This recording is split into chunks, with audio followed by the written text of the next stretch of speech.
wa nastaghfiruhu wa nastahdihi wa natubu ilaihi wa natawakkalu alaihi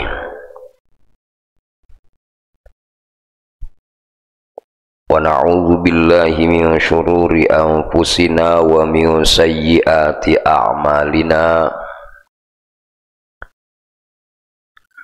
may yahdillahu fala mudhillalah wa may yudlil fala hadiyalah.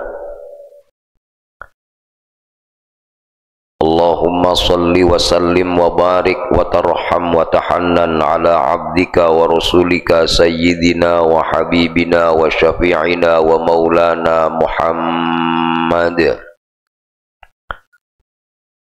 wa ala alihi wa sahbihi wa man tabi'a hudah ila yaumil ma'ad. Rabbana la tu'akhidna in nasina aw akhtana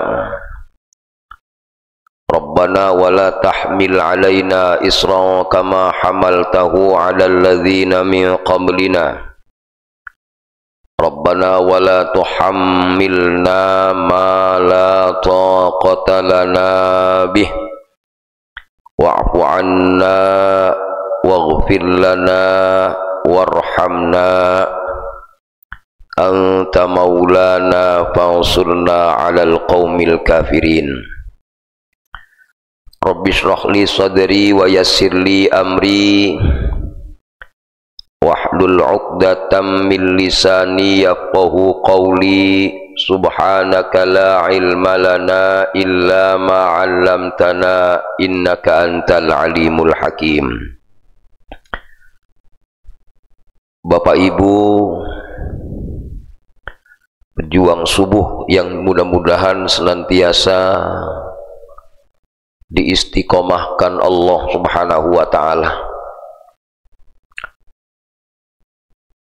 Kehadiran kita di masjid ini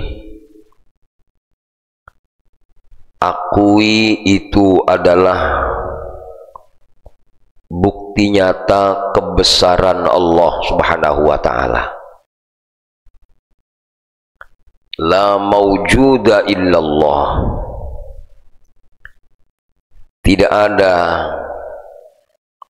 kebesaran, tidak ada keagungan, tidak ada kemuliaan illallah kecuali kemuliaan Allah Subhanahu wa ta'ala. Kita ini hamba-hamba yang pasti banyak salah. Kita ini hamba-hamba yang pasti banyak dosa. Akan tetapi di saat Allah sayang kepada hambanya, Allah panggil dia. Hayya 'alas shalah.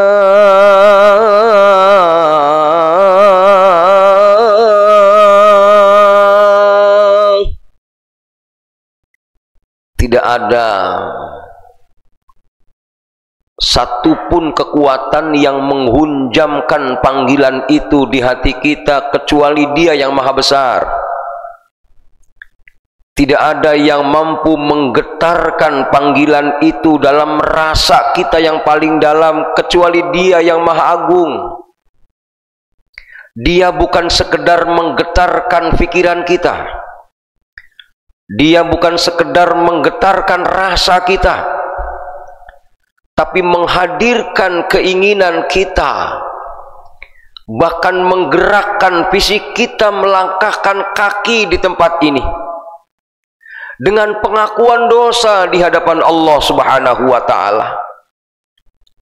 Karena kita yakin kita ini bakal mati. Saat mati kita akan dibangkitkan dari kubur kita di yaumul qiyamah. Kita yakin dengan janji Rasulullah Sallallahu Alaihi Wasallam.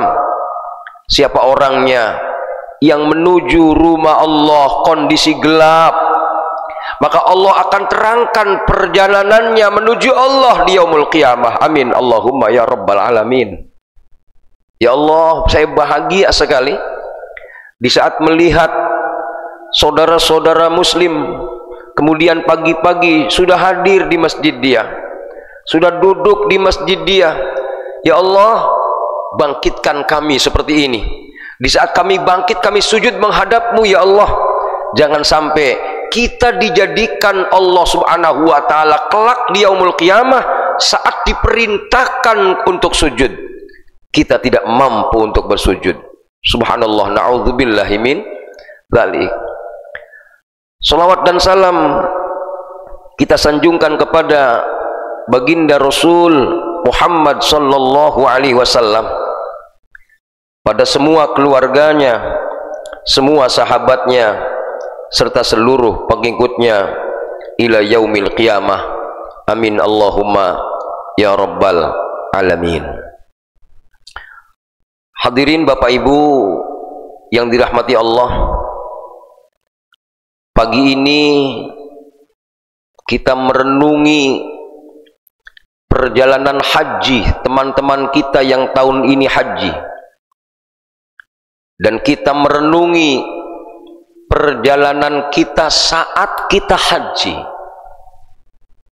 Atau barangkali kita yang belum haji, mudah-mudahan pagi ini benam dalam kenikmatan haji mabrur. Amin Allahumma amin ya rabbal alamin. Kenapa masalahnya disebutkan dalam hadis Rasulullah, hadis Imam Bukhari nomor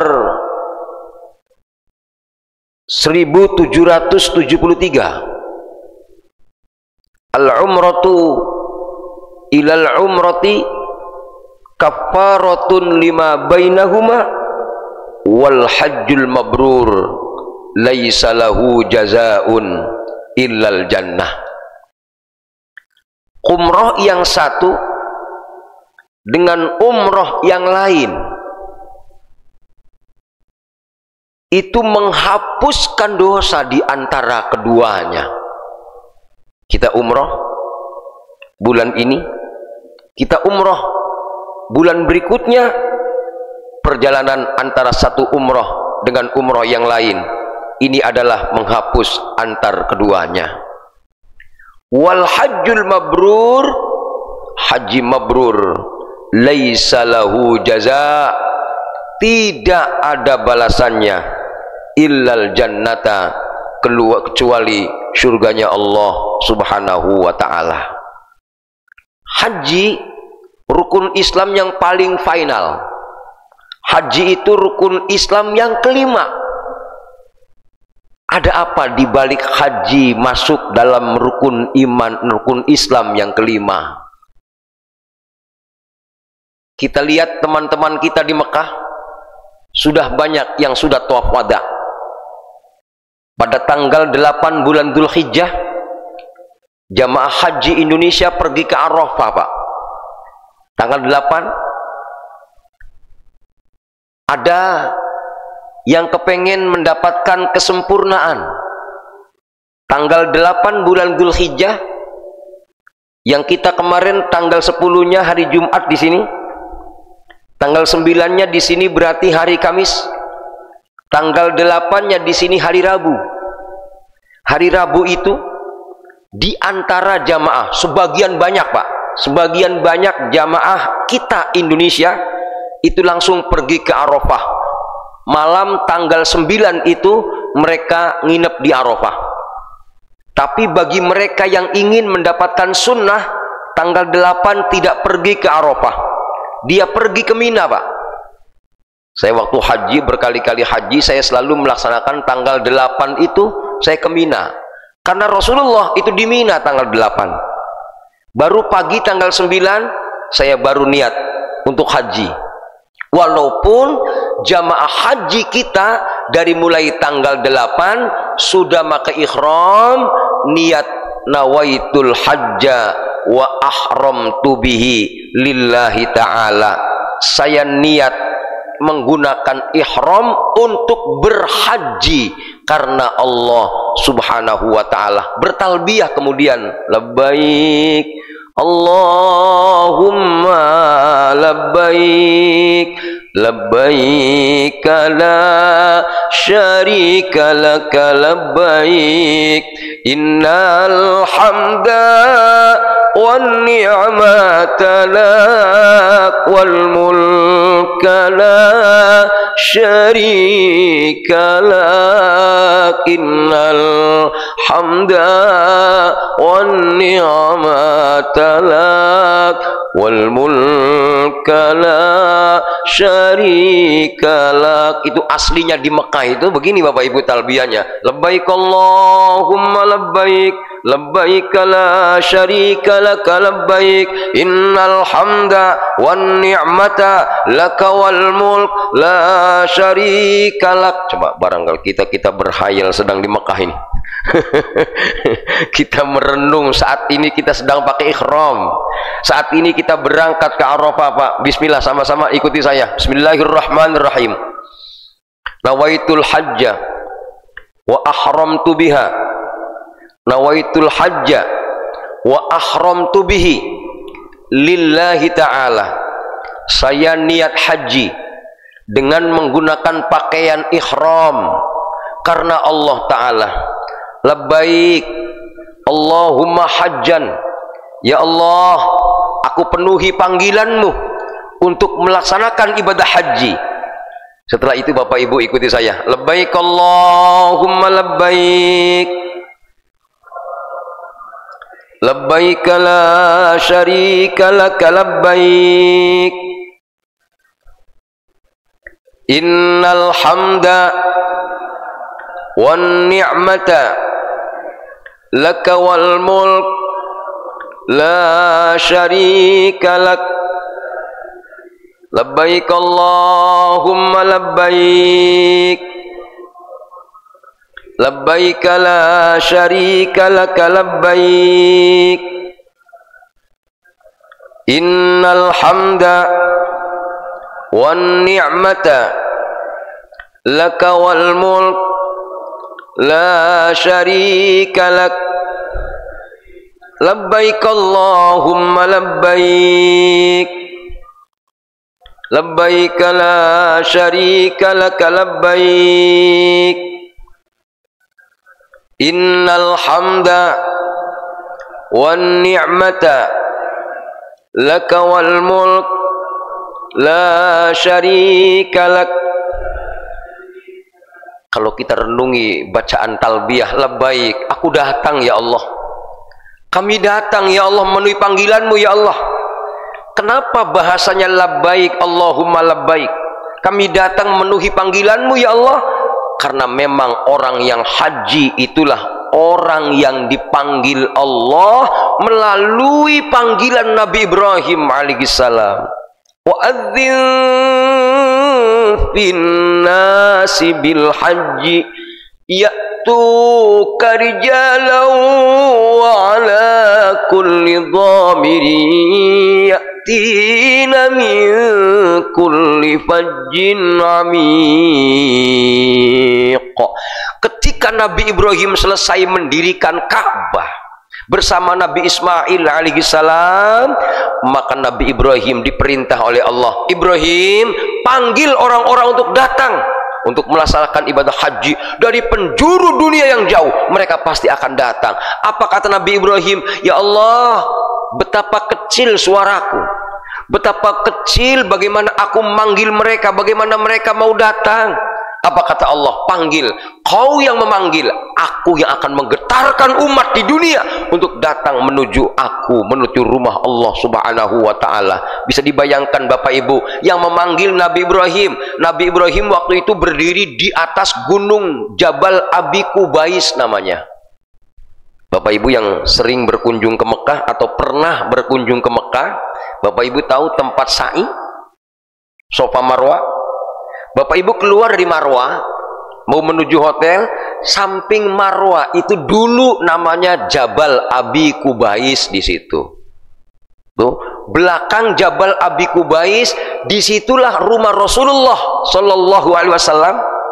rumahnya ibunya Rasulullah, Siti Aminah, bersama ayahnya Abdullah. Tuh, makanya ada Maulidin Nabi. Ya.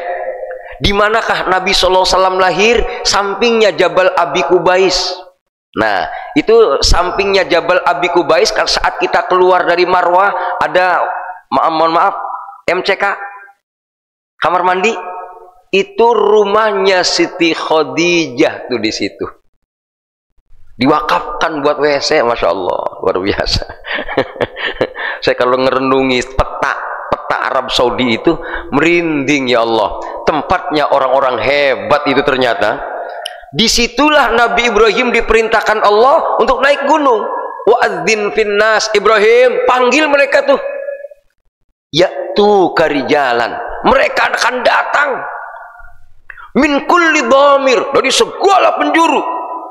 Min kulli dhamirin yatina, yatina, mereka akan datang min kulli fajjin amik, dari segala macam penjuru. Masya Allah, luar biasa itu. Nah, makanya pantas ketika kita datang, kalimat yang sunnah kita ucapkan adalah labbaik, aku penuhi panggilanmu ya Allah.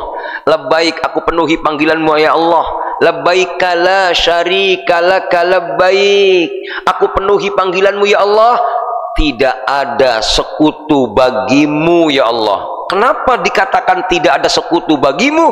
Maaf, ketika Allah tidak panggil hatinya, orang itu walaupun banyak duit, Pak, tidak akan berangkat ke tanah suci, Pak. Ini banyak teman-teman saya dulu. Saya pertama kali berkunjung ke Mekah sekitar tahun 98-99. Kebetulan saya pernah keluyuran ke Mekah, Pak. Belajar mah enggak. Jadi preman di sana. Kalau saya kayaknya belajar nggak pantas, Pak. Karena saya S1 saya sastra Arab, S2 saya sastra Arab, S3 saya tafsir, S3 saya banyak banget, Pak. Tafsir Al-Quran 3 perguruan tinggi, pendidikan 1 perguruan tinggi. Nanti besok saya ngambil lagi S3 lagi. Karena penasaran, pengen belajar. Makanya saya bilang, preman lagi pengen belajar. Karena saya merasa saya orang sastra dan saya tidak pernah mondok, Bapak Ibu. Saya nggak pernah pesantren. Cuman saya senang baca buku kitab bahasa Arab itu. Jadi saya nangis sama Allah. Saya bukan orang yang punya. Saya orang yang miskin yang nggak bisa pesantren. Bapak saya seorang PNS. Anaknya banyak. Zaman dulu PNS 25 perak, Pak. Saya ingat bapak saya kalau habis nerima gaji itu, belinya ayam jago sama ayam 2. Habis itu nggak ada duit. Jadi saya nangis ingin belajar. Selesai tamat S2 dengan sastra Arab, saya malu. Saya orang sastra Arab, nggak bisa bahasa Arab. Saya minta sama Allah, ya Allah, berangkatkan saya ke tanah suci. Saya pengen belajar di sana. Masya Allah. Jodohnya, Pak, di BSD ada taman kota. Di situ ada orang Arab lagi main, anaknya hilang, Pak. Itu lucu kadar Allah itu. Anaknya hilang. Dia kan nggak bisa ngomong bahasa Indonesia. Saya kebetulan minimal punya basic bahasa Arab lah. Saya ngomong istibgha. Kalau orang Arab itu bilang madza turid, what do you want? Itu madza turid, bahasa fushanya, bahasa ajamnya istibgha. Bapak kalau ngomong Arab madza turid, wah, orang baru datang nih, gua tipu nih, harga real mahal. Ya. Tapi kalau istibgha, isyughul hinak, isyughul, kerjaan apa ente? Itu bahasa sono tuh. Kalau bahasa kitanya bahasa Betawi, gitu tuh. Bahasa Indonesianya apa yang kamu inginkan. Bahasa Betawinya lu ngepengen apa? Begitu kira-kira, Pak. Ada bahasa begitunya tuh. Nyambung dia. Nyambung, anaknya saya ketemukan, saya ajak anaknya ngomong bahasa Arab, nyambung, saya ajak ngajar, Pak, kemana-mana. Anak ini suruh ngomong bahasa Arab, biar saya ajarkan bahasa Arab melalui native speakernya langsung. Ini anak pulang ke Arab cerita sama orang tuanya, saya punya ustadz di Indonesia, Ustadz Faiz namanya. Saya ditelepon dari Arab, Pak. Pak Faiz bikin paspor, Pak. Saya berangkat hampir 3 bulan di sana, nggak ngapa-ngapain, keluyuran, Pak, belajar bahasa Arab. Subhanallah, saya main ke Liga Arab, saya nyari tempat-tempat beasiswa Timur Tengah dan lain-lain, perguruan tinggi di Timur Tengah, saya ngobrol aja. Nah, akhirnya saya lumayan lah, ngerti bahasa Arab dikit-dikit. Ya buat nipu bapak kayaknya bisa deh. Subhanallah. Disitulah kemudian saya merenung, ya Allah, oh seperti ini